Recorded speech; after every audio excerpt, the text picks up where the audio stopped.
Ini adalah salah satu alat tiup tradisional Minangkabau yang namanya pupuk sarunai dengan cangkang bambu yang lebih besar. Biasanya cangkang ini dibuat orang dari tanduk sapi. Jadi kali ini tanduk sapinya lagi kosong, maka saya buatkan bambu yang lebih besar.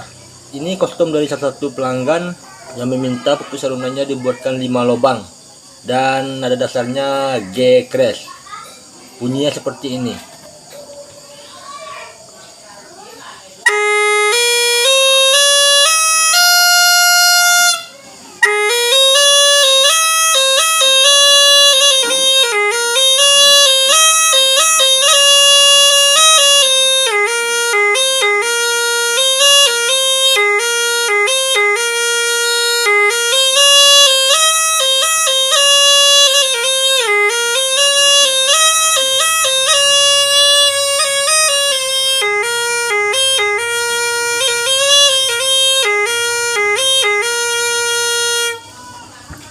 Untuk pupuk sarunai ini akan dikirim ke Depok, Jawa Barat.